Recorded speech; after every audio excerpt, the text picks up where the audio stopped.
Assalamualaikum warahmatullahi wabarakatuh. Alhamdulillahirabbil alamin. Wassalatu wassalamu ala Rasulillah amma ba'd.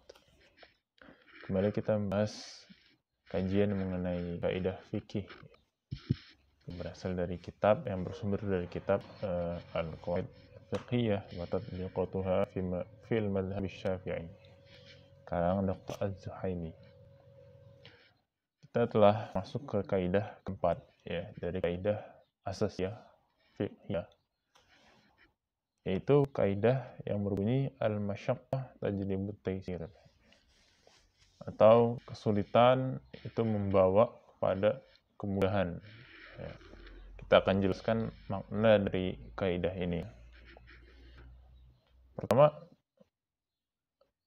yang dimaksud dengan kaidah ini adalah ketika sesuatu itu sulit ya, atau membawa pada rasa lelah yang berlebihan gitu ya. Nanti kita akan definisikan maksudnya sulit itu apa ya.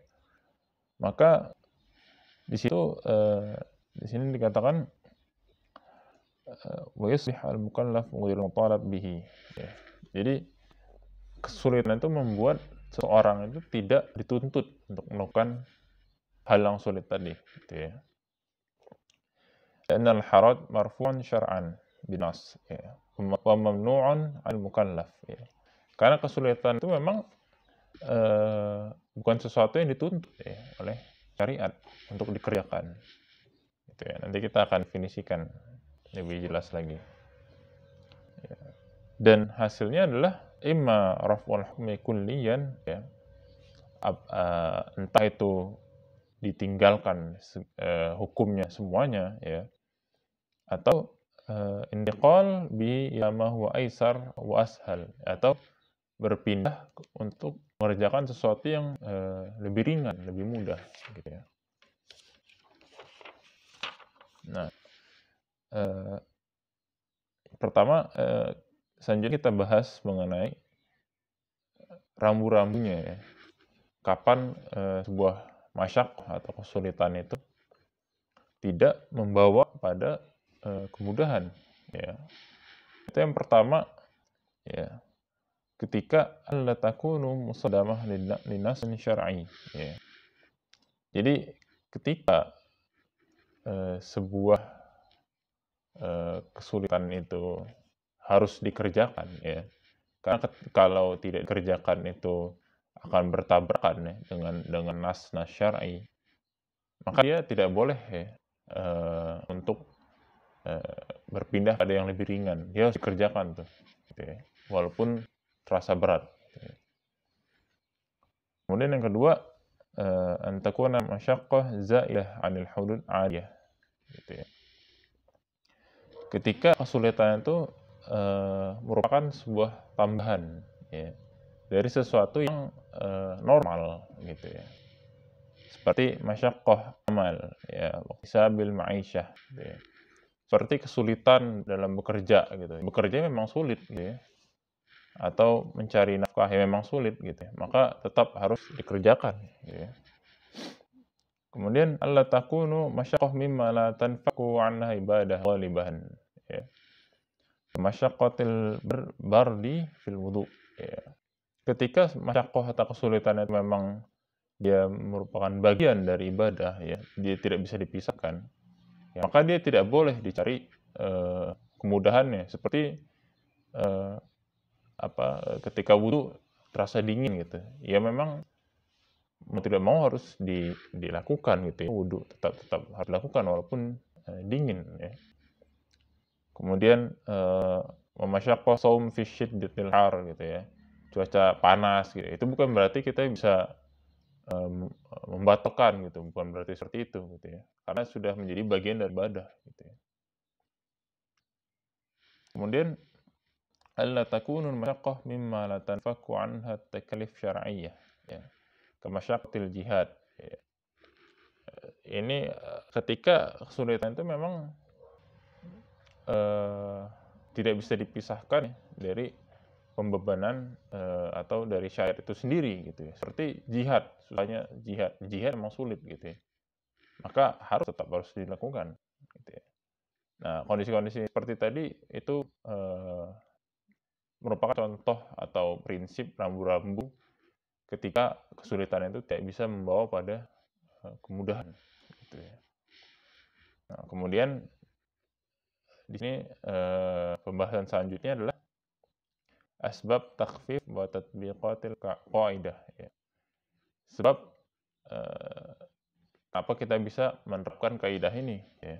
Di sini ada 9 sebab, ya. Kita akan tangkan dengan singkat, gitu ya. Pertama, as-safar, bepergian, ya. Itu bisa membawa kita pada kemudahan, ya, keringanan dalam ibadah. Contohnya seperti al-iftar fi Ramadan lil musafir, ya. Jadi seorang musafir itu boleh untuk berbuka puasa, ya, membatalkan puasanya walaupun puasa Ramadan yang wajib, ya. Kemudian yang kedua al-marad, sakit, ya. Sakit juga bisa membawa pada kemudahan, keringanan dalam ibadah, ya. Seperti contohnya tadi juga puasa Ramadan kita bisa membatalkan, ya, untuk bagi orang yang sakit. Juga tayamum, ya. Ketika kita sakit tidak boleh terkena air, boleh tayamum. Kemudian selanjutnya yang ketiga adalah al-ikrah, ya. Keadaan terpaksa, dipaksa, ya. Itu juga termasuk yang bisa membawa pada keringanan dalam ibadah, ya. Seperti contohnya at-talaffuz bi kalimatil kufr, ya. Ketika kita dipaksa, diancam, ya, untuk mengucapkan kalimat-kalimat yang membawa pada kekufuran, gitu ya, maka perbolehkan, ya, walaupun dalam hati harus tetap mengimani Allah, gitu. Kemudian yang keempat adalah an-nisyan, lupa, ya. Lupa juga bisa. Contohnya seperti orang yang lupa bahwa dia puasa, ya, kemudian dia berhubungan suami istri dengan istrinya, ya, maka dia tidak diwajibkan untuk kafarat, gitu ya. Kemudian yang kelima adalah al-jahl, ketidaktahuan, ya. Contohnya man ata bi mufsidat lil ibadah jahilan, ya, seperti makan, ya, saat sholat, dia tidak tahu bahwa makan itu membatalkan sholat, gitu ya. Fala tufsid an ibadah, maka ibadahnya tidak jadi rusak, gitu ya, karena dia tidak tahu, gitu ya. Kemudian yang keenam adalah al-usr wa umumul balwa, ya. Kesulitan yang tidak bisa dihindari, ya. Tidak ada kuasa manusia untuk menghindarinya, ya. Contohnya seperti jawaz shalah ma'an najasah al-ma'fu anha, ya. Kebolehan sholat, ya, bersama dengan ketika kita terkena najis yang termaafkan, seperti darah, ya, darah yang sedikit, ya, itu diperbolehkan, gitu ya. Kemudian selanjutnya yang nomor 7 adalah an-naqs, gitu ya, kekurangan, ya. Kekurangan di sini contohnya, ya, untuk kita bisa paham maksudnya seperti al-junun, ya, kegilaan, ya. Kegilaan juga bisa mengangkat taklif, ya, atau kita tidak dikenakan beban syariat, ya, kalau kita kena penyakit gila, gitu ya. Atau masih kecil, belum balik juga sama, ya. Kemudian yang nomor 8 selanjutnya al-idtirar, ya. Wa khauf darar asyadid an-nazil bihad daruriyat, ya. Yaitu ketakutan yang gawat, ya. Ketakutan atas bahaya yang mengancam, ya. Mengancam agama, mengancam jiwa, gitu ya. Mengancam akal, ya.